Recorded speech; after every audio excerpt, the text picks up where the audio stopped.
La revolución justicialista se profundizaba con el cumplimiento de las metas del plan quinquenal y la solidaridad social implementada desde la Fundación Eva Perón. Todas las acciones del gobierno popular eran acompañadas por la movilización permanente de su pueblo trabajador. Pero para consolidar la revolución era imprescindible que su dirigencia política y gremial, como así también los profesionales, intelectuales, comerciantes y empresarios nacionales, es decir, las dirigencias naturales de la comunidad, comprendieran el sentido revolucionario de las nuevas formas participativas que el peronismo pregonaba. Era necesario que estos sectores construyeran las nuevas instituciones que ordenaran el masivo proceso de autodeterminación de la nueva democracia popular. Se necesitaba una nueva dirigencia comunitaria, consubstanciada con la misión estratégica de la revolución, que se diera la tarea de institucionalizarla. ¿Contaba Perón con estos hombres? ¿O repetiría el drama argentino que bien describía José María Rosa al referirse a la caída de Irigoyen?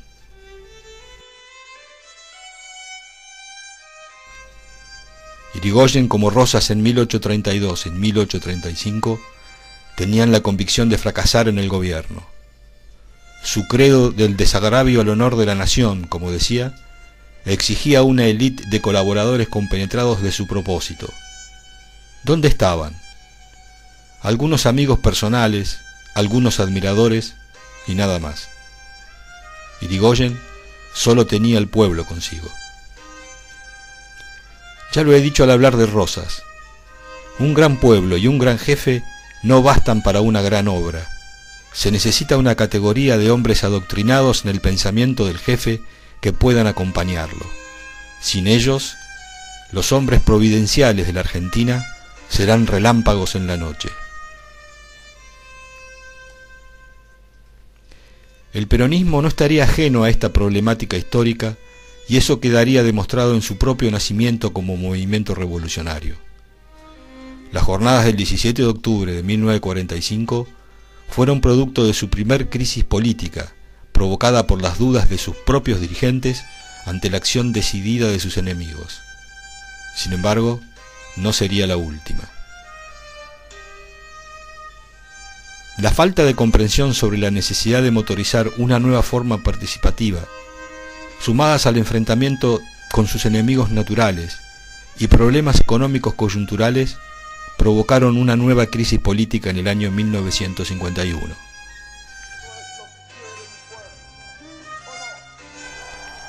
Perón la enfrentaría como siempre, convocando a su vanguardia descamisada, es decir, a los trabajadores, que representaban lo más lúcido y comprometido con sus objetivos revolucionarios. Estos sectores serían acompañados esta vez por la militante más activa de todos, la compañera Evita.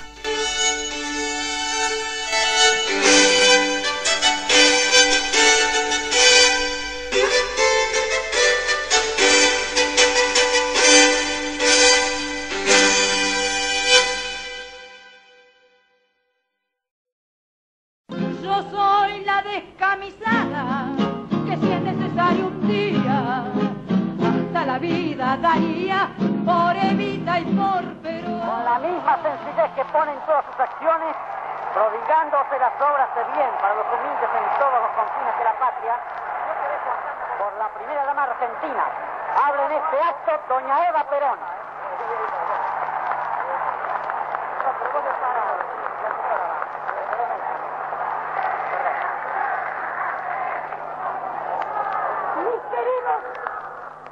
Mis queridos descansados,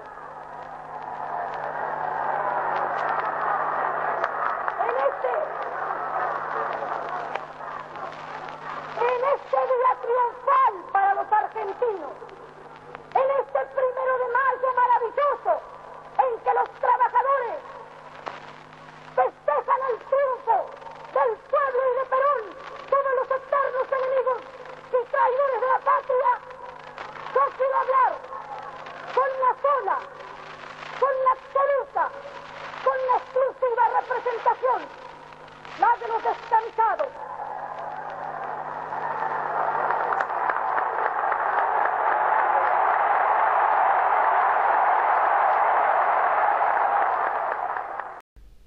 La necesidad de cambiar el rumbo económico de una etapa de expansión a otra de estabilidad motivó el alejamiento de Miranda en 1949 y su reemplazo por Gómez Morales, un economista de corte clásico. La presión del imperialismo se sentía con la exclusión de la Argentina del Plan Marshall, implementado por Estados Unidos para reconstruir a una Europa devastada por la guerra a cambio de su colonización económica. A esto se sumarían dos tremendas sequías que dejarían al gobierno sin los recursos de las exportaciones de granos. Además de estos nubarrones económicos, surgirían algunos conflictos gremiales. Uno de ellos, una huelga ferroviaria, sería de proporciones muy significativas. También el ejército empezaría a desarrollar algunos aspectos deliberativos. El 22 de junio de 1950 se ha descubierto una maniobra conspirativa en el ejército, procediéndose a la detención de oficiales de baja graduación. Muchos eran los oficiales que estaban persuadidos de la estrecha relación existente entre la industria y el potencial bélico. Entendían que la industria pesada era la clave de la soberanía al asegurar el autoabastecimiento de combustibles y materiales imprescindibles para la defensa nacional. La cuestión los impacientaba y no concebía que se las relegara en aras de la justicia social. No les faltaba razón en cuanto a la importancia de las industrias básicas, pero estaba ausente la comprensión de que la independencia y la soberanía eran inseparables de la justicia social, en el marco de una revolución que tenía en la clase trabajadora su principal protagonista. Pero además, el nacionalismo militar recelaba del crecimiento del poder sindical que, a su modo de ver, amenazaba trastocar el tradicional orden social. Creían advertir en ello un brote comunizante, atribuían la crisis económica a los desbordes sindicales alentados por el gobierno. Así, a las presiones sindicales en procura de mayores salarios que amenazaban profundizar la crisis económica, se contraponían los provenientes del ejército y también de los sectores empresarios que propugnaban la eliminación del distribucionismo y la justicia social. Las circunstancias históricas que habían ayudado al crecimiento inusitado del justicialismo se empezaban a cerrar, y las convicciones de los cuadros militantes empezarían a tener una importancia fundamental en el proceso político. A diferencia de las dudas y retaseos que comenzaban a demostrar algunos dirigentes, se destacaba la febril y activa militancia de Eva Perón, que desde la fundación no circunscribiría su tarea a las funciones sociales, sino que participaría activamente de la vida gremial y motorizaría rápidamente la organización política de las mujeres. Cámara de Diputados de la Nación, accediendo al pedido de la presidenta del Partido Peronista Femenino, señora Eva Perón, acaba de sancionar la amnistía a la ley de enrolamiento femenino. ¿Irás a votar? Eso no es para mí. Es una ley. Hay que cumplirla. La mujer puede y debe votar. Debe elegir, apoyar y votar a quienes crean más capacitados para cuidar y procurar el bienestar presente nuestro y el futuro de nuestros hijos. Para que la Argentina sea socialmente justa, económicamente libre y políticamente soberana, como dice el preámbulo de la Constitución. ¿Quiere decir entonces que nosotras también decidiremos? Sí, ustedes ahora también decidirán quiénes serán los más capaces de llevar a la Argentina a los grandes destinos que tiene asignados. Pero para nosotros es mucha responsabilidad. Ese es el gran honor que se nos ha dispensado gracias a la lucha de Eva Perón. Reconocer que nosotras, las mujeres argentinas, merecemos la enorme responsabilidad de decidir también el destino de la patria. Cuando me conoció, me contó de que se iba a Europa. En realidad se fue el 6 de junio del 47 a Europa. Pero que ella quería que nos organizáramos las mujeres para defendernos entre las mujeres. Y yo lo interpreté perfectamente y me dijo que cuando volviera de Europa ella pensaba organizar las mujeres y formar una organización lo suficientemente grande como para que fuera una especie de partido femenino. Que yo trabajara, que cuando ella volviera iba a hablar conmigo de nuevo. Y empezamos a organizar los Centros Cívicos Femeninos María Eva Duarte de Perón. Los centros cívicos eran una agrupación que hacíamos de las mujeres para que todas empezáramos a conversar acerca de esa posibilidad de libertad que estábamos consiguiendo, porque ya no era lo mismo, ¿no es cierto? Ya nos sentíamos con un poco de fuerza como para salir de la casa. Me dijo, te necesito en política. Yo dije, señora, yo para política no sirvo, soy muy franca, lo que no me gusta lo digo. Y me dijo, no, nadie sabe para lo que sirve hasta que no está. El soldado se hace en la batalla, en el campo de guerra. Mírame a mí, yo nunca creí que iba a poder leer ante una multitud, y mírame ahora cómo improviso. Un buen día recibimos una invitación, un grupo de mujeres del Chaco, para venir a Buenos Aires, porque se iba a formar la rama, el Partido Peronista Femenino. Y vinimos de todas partes del país, es decir, todo muy digamos, heterogéneo, porque Evita tuvo esa gran virtud de buscar las mujeres de distintos estratos, de distintas condiciones. Ella buscaba tanto una intelectual como buscaba una chica humilde, una chica muy pobre, una maestra como otra que fuera ama de casa. Entonces, así fueron las mujeres, pero todas con una condición, un profundo sentido hacia el prójimo, una confraternidad, un deseo de servir. Evita convoca a las mujeres de todo el país, ¿no? Y para la creación de un partido femenino.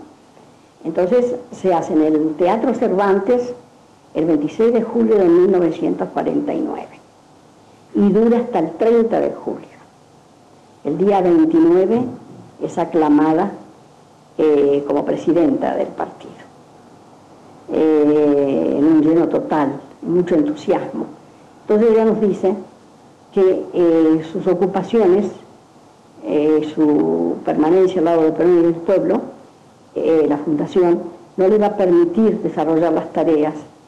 Entonces ella iba a delegar en 23, una por cada provincia, en 23 mujeres como representantes de ella, para ir censando a las mujeres, un poco por el lado del padrón, pero más que nada también para formar el partido. Hago un llamado a las peronistas para decirle que el censo peronista femenino es simplemente para enrolar orgánicamente nuestras mujeres y saber cuántas somos y dónde estamos.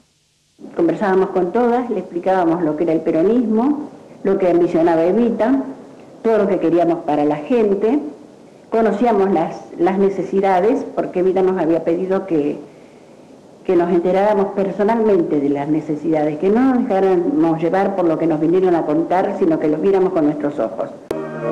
Desde todos los lugares de la patria llegan cifras que demuestran que las ciudadanas han respondido con entusiasmo al llamado. Día a día aumenta el número de empadronadas y el Registro Nacional de las Personas así lo consigna en gráficos elocuentes. Entre tanto, en las unidades básicas políticas se asesora a las ciudadanas sobre los distintos trámites que habrán de realizar para su empadronamiento.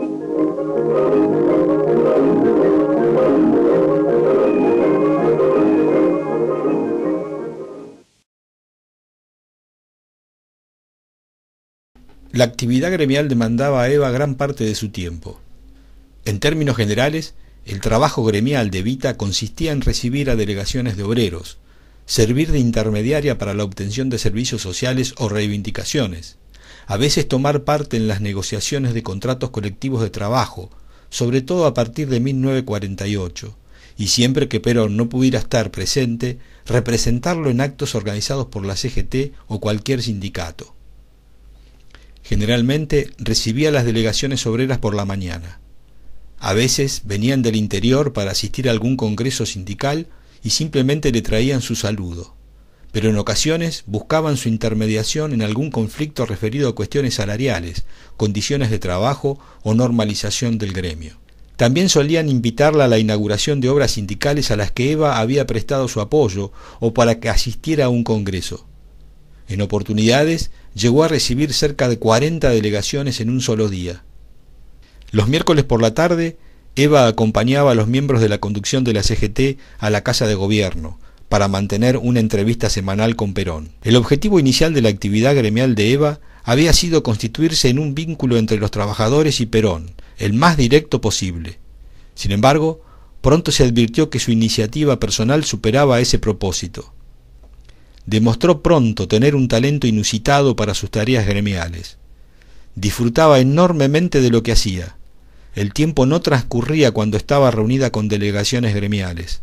Era eficiente, no le importaba repetir una y otra vez que era necesario producir más o que el plan quinquenal debía cumplirse, y sus auditorios respondían a sus exhortaciones con demostraciones de entusiasmo. Y quiero significarle algo que es muy importante.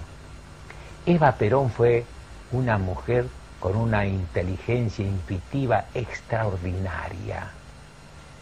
Yo la he visto muchas veces tratar problemas, pero difíciles, tanto políticos como gremiales como sociales, y tener una intuición de encontrarle siempre una solución a los problemas más complejos. Y esa inteligencia lo demostraba porque muchas veces estaba atendiendo durante largas horas, por ejemplo, a una multitud de gente humilde que iba tras ella para pedirle algo, cuando de pronto venía su secretaria y le informaba que desde hacía algunas horas estaban esperando los integrantes de un sindicato en el recinto de la Secretaría de Trabajo y Previsión en ese momento, para que ella les dirigiera su palabra sobre algún tema determinado correspondiente a ese sindicato. Momentos o instantes antes de entrar al proscenio para poder dirigirle la palabra, les preguntaba a su secretaria cuál era el problema que acuciaba a ese sindicato, en pocas palabras se lo explicaban, mentalizaba inmediatamente el problema y le dirigía la palabra, y en sus palabras estaba la solución al problema que traían esos sindicalistas. Eso es una demostración de que realmente, a pesar de no tener cursos universitarios, Eva Perón era una mujer muy inteligente y muy capaz. Por lo demás, y desde el punto de vista de los trabajadores, Eva era un reaseguro para soslayar la burocracia. El apoyo de Perón, su acceso directo a las autoridades y su actitud personal podían sortear cualquier obstáculo. Si un gremio necesitaba organizarse rápidamente o requería la puesta en vigencia de un convenio, nadie mejor que ella para acelerar el trámite. A partir de 1948, tanto la CGT como numerosos dirigentes gremiales, y sobre todo las bases, actuaban como si las conquistas que obtienen se debieran fundamentalmente a la cooperación de Evita. Se sienten representados y defendidos por ella. Es su mediadora, su plenipotenciaria, como muy pronto se llamará a sí misma.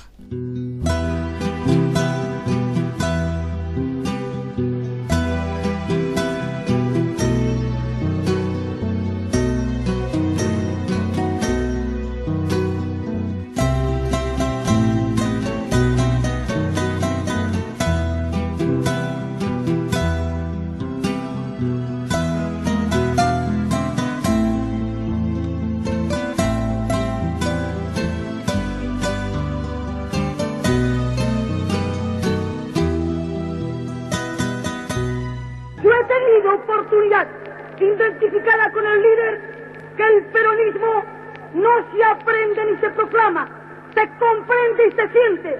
Por eso es convicción y fe. Y por eso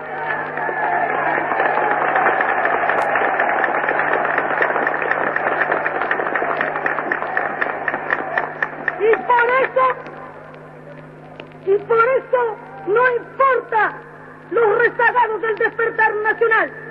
Yo no deseo, no quiero para el peronismo a los ciudadanos sin mística revolucionaria, que no se incorporen, que queden rezagados si no están convencidos.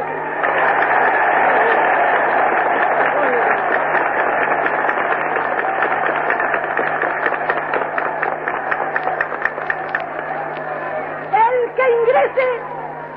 que ingrese, que vuelque su cabeza y su corazón sin retraseos, para afrontar nuestras luchas, que siempre habrán de terminar en un glorioso 17 de octubre.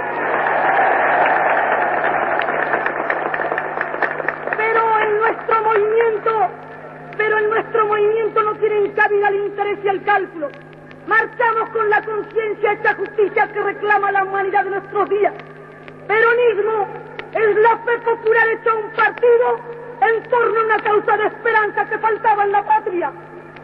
Hace poco tiempo, para definir mi condición de peronista, expresé: luchamos por la independencia y la soberanía de la patria, por la dignidad de nuestros hijos y nuestros padres, por el honor de una bandera y por la felicidad de un pueblo escarnecido y sacrificados en aras de una avaricia y un egoísmo que no nos ha traído sino dolores y luchas estériles y destructivas.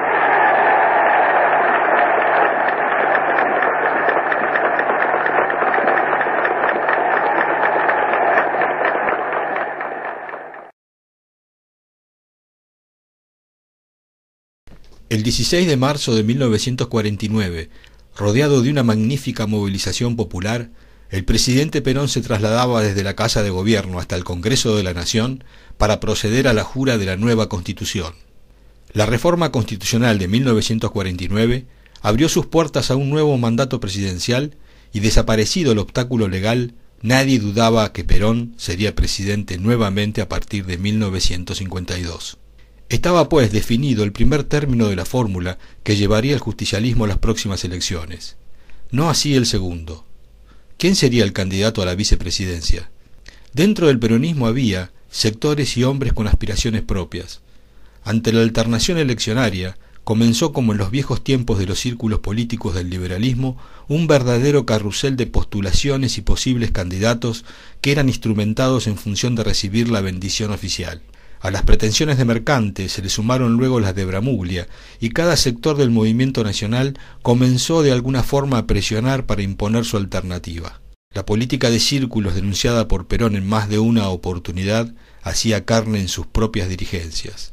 Esta actitud, proveniente de una profunda incomprensión ideológica, en el fondo planteaba una cuestión de competencia con respecto a la autoridad de Perón, ya que las elecciones deberían permitirle cohesionar sus fuerzas y unificarlas nuevamente en función de dar respuesta a las dificultades que la nueva etapa planteaba. Perón contó con admirables colaboradores, pero siempre lo acompañaron en términos coyunturales sin comprender los objetivos estratégicos de la revolución.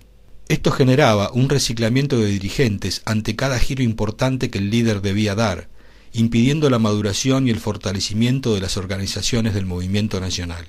Luego de 1949, dirigentes de un enorme valor y conducta se retiraban del movimiento nacional.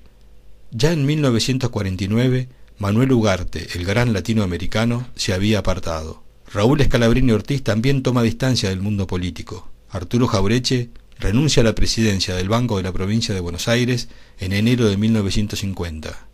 Y Juan José Hernández Arregui se retira de la administración pública, replegándose a sus cátedras. Este conjunto de incomprensiones y presiones trazaba las coordenadas de una crisis política que amenazaba con empantanar la revolución. Ningún sector dirigente parecía comprender que la única manera de afrontar los obstáculos exitosamente, así como asegurar el futuro, era profundizar la revolución en el terreno político. A la burocratización de las dirigencias partidarias y gremiales se sumaban las inquietudes de los militares y empresarios. Ante esto, Perón contaba con un solo elemento capaz de contener las presiones e infundir el dinamismo organizativo y el vigor revolucionario que faltaba. Era Eva Perón, que imponía con su mística revolucionaria una profunda convicción que muchos confundían con un fanatismo desbordado. El fanatismo es la sabiduría del espíritu. ¿Qué importa ser fanático en la compañía de los mártires y de los héroes? Al fin de cuentas, la vida alcanza su verdadero valor, no cuando se la vive de una manera egoísta, nada más que por uno mismo, sino cuando uno se entrega la vida toda íntegra, fanáticamente, en aras de un ideal que vale más que la vida misma.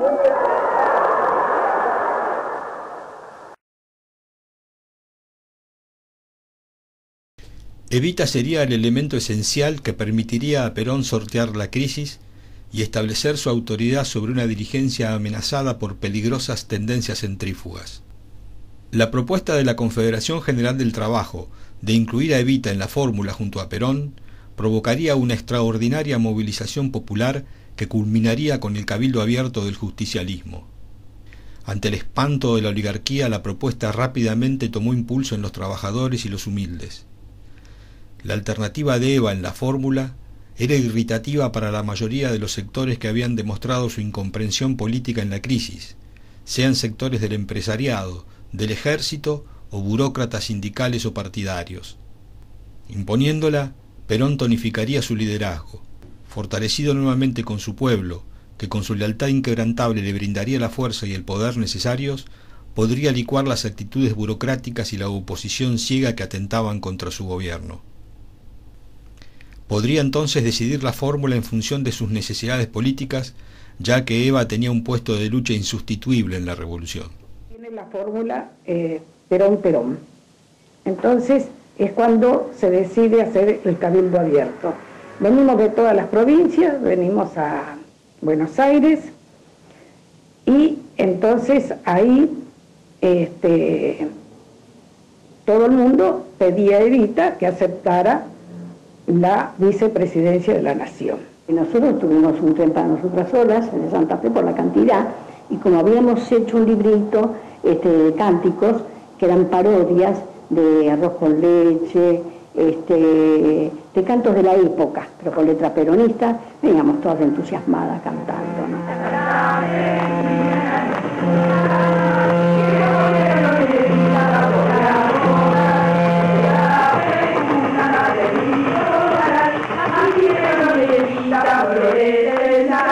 Y nos tuvo que rogar para que nos fuéramos de la plaza. Evita nos tuvo que rogar para que nos fuéramos. Estábamos con las piernas dobladitas, como el 17 de octubre, pero nosotros seguíamos firmes ahí.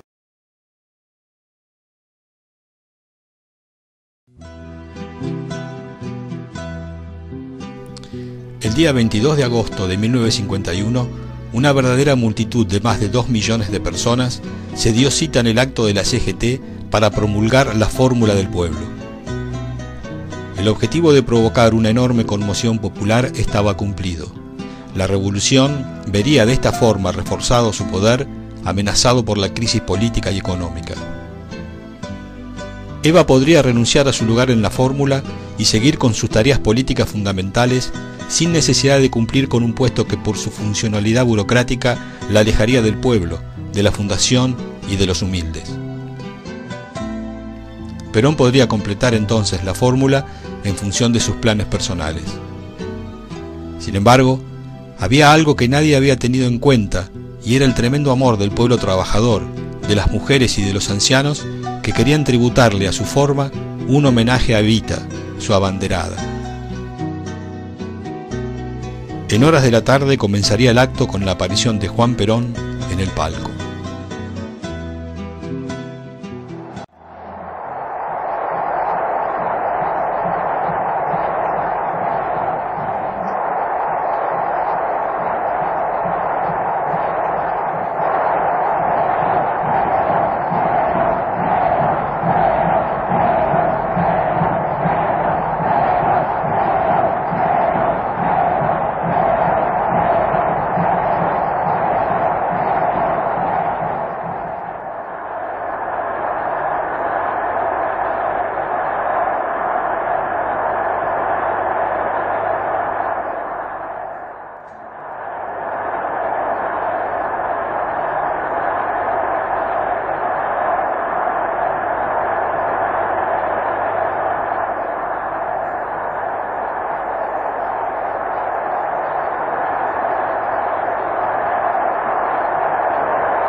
Al llamado de los compañeros de la Confederación General del Trabajo para decirle al líder que detrás de él hay un pueblo.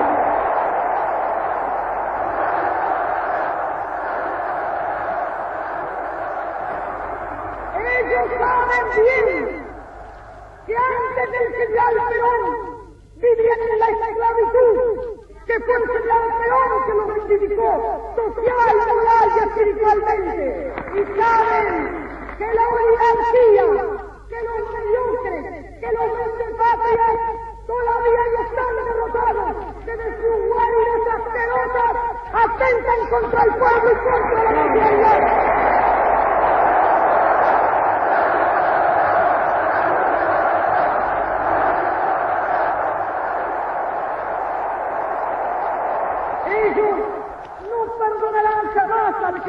Perón, que haya levantado todo lo que ellos desprecian, los trabajadores, los que ellos olvidaron, los niños y los ancianos, y los que ellos relegaron a un segundo plano a la mujer.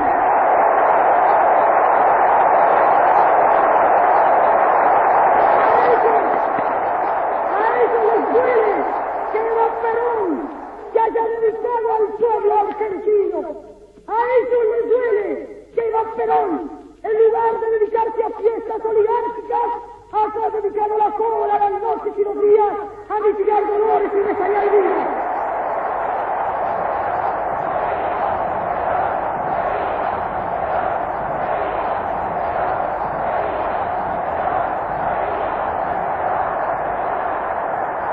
Todo lo que hice, no lo hice nunca para ocupar ninguna posición política en mi país.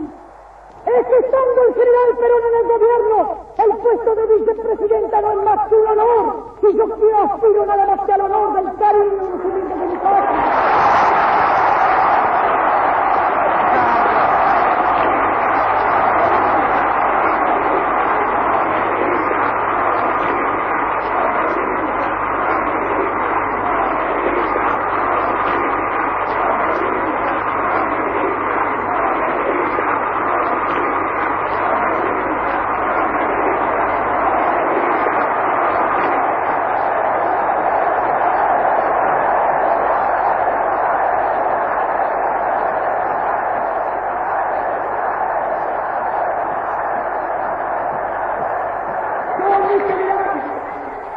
Con la plenipotencia espiritual que estando descansando de la patria, os proclamo, antes que el pueblo vote el 11 de noviembre, presidente de todos los argentinos.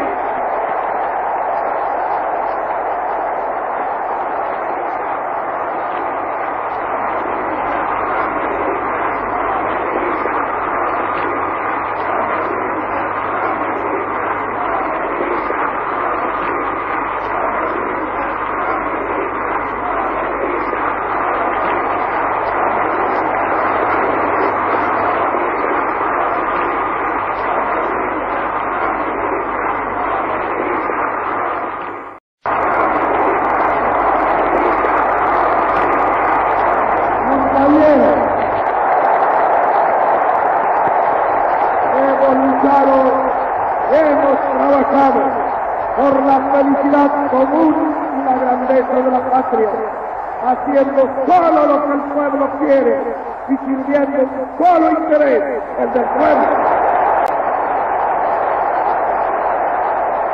Yo no aspiro a otra gloria que al cariño de mi pueblo. Mi conducta pública y privada me permite afirmar a los compañeros que tanto en el orden interno como en el internacional no tengo otro compromiso que el que contraje hace ya mucho con mi pueblo.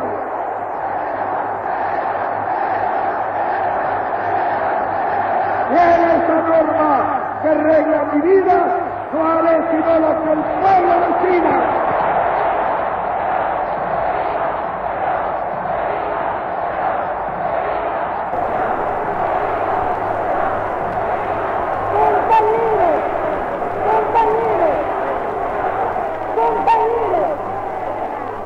Compañeros, yo no renuncio a mi puesto de lucha, renuncio a los honores.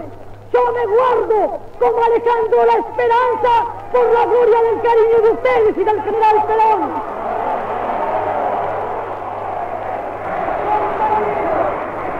Compañeros, yo les pido a los compañeros de la Confederación General del Trabajo, a los descamisados aquí presentes y que me escuchan, que ante esta decisión en que yo tenía tomada otra posición y que yo voy a hacer al final lo que diga el pueblo, que el...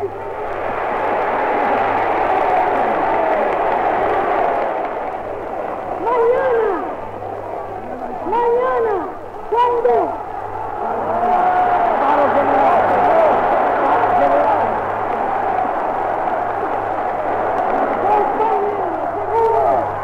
Les aseguro sorpresa. Les aseguro que yo, hace mucho tiempo, que sabía que mi nombre andaba de boca en labio, y no lo desmentí, lo dejé. Fue porque lo hice por el pueblo y por Perón, porque no había ningún hombre que podía acercarse a distancias siderales de él. Y por ustedes, porque así podían ustedes conocer a los hombres con vocación de caudillos, y el general con mi nombre momentáneamente se podían parar las disensiones partidarias, pero jamás en mi corazón de humilde mujer argentina pensé que siquiera yo podía aceptar este puesto. No, ¿por qué?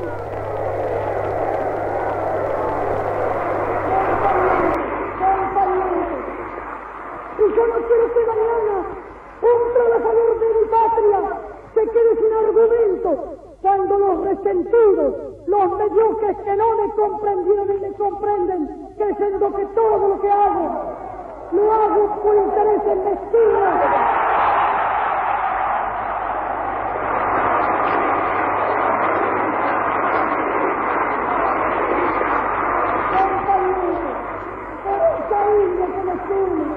Yo les pido, por favor, no me hagan hacer lo que no quiero hacer.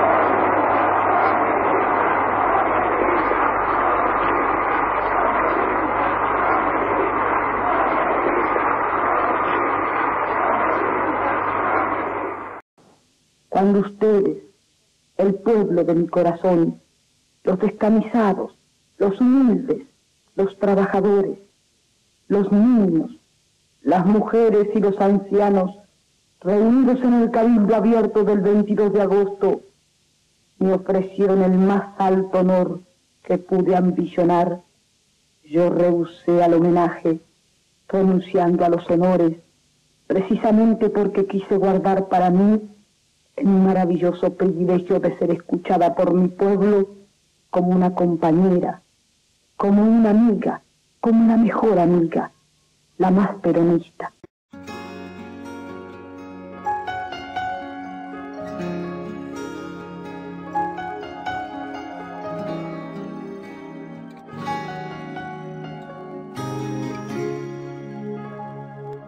María Eva nació en Los Toldos, no en un estudio de filmación.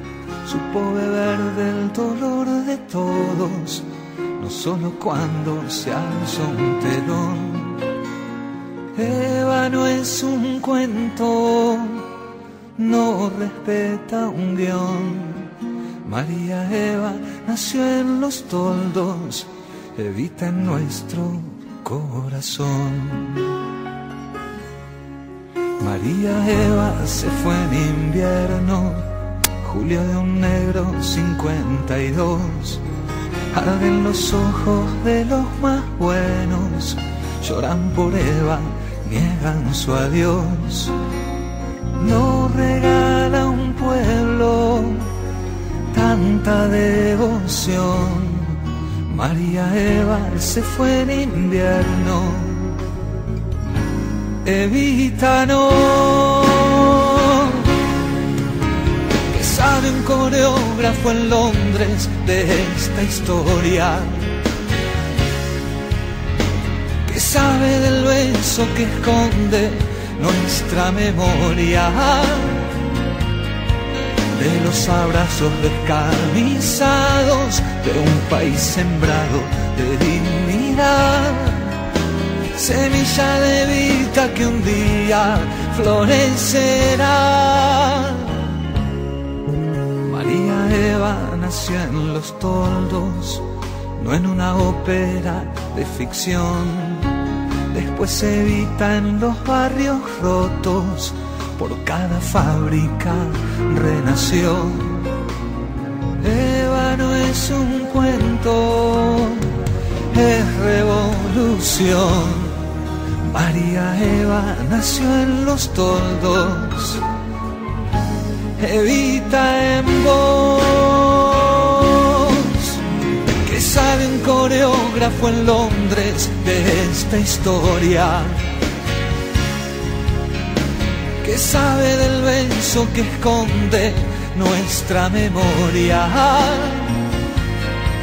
de los destierros, de los agravios, de los hermanos que hoy no están, por ir tras su huella y sus pasos de libertad.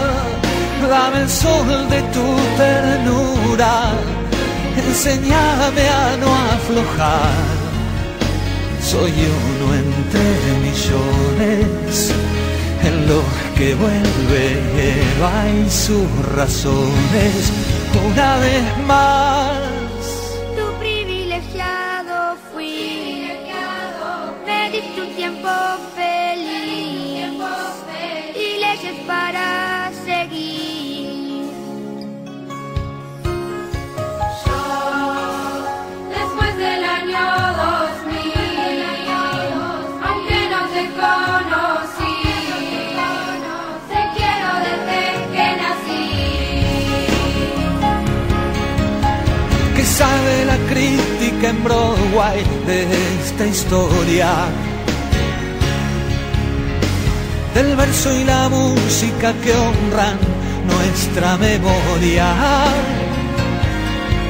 Las marquesinas y las vidrieras un día brillan, otro no están. En mi país la bandera de Eva es inmortal. ¿Qué sabe un coreógrafo en Londres de esta historia? ¿Qué sabe del beso que esconde nuestra memoria? De los destierros, de los agravios, de los hermanos que hoy no están, por ir tras su huella y sus pasos de libertad.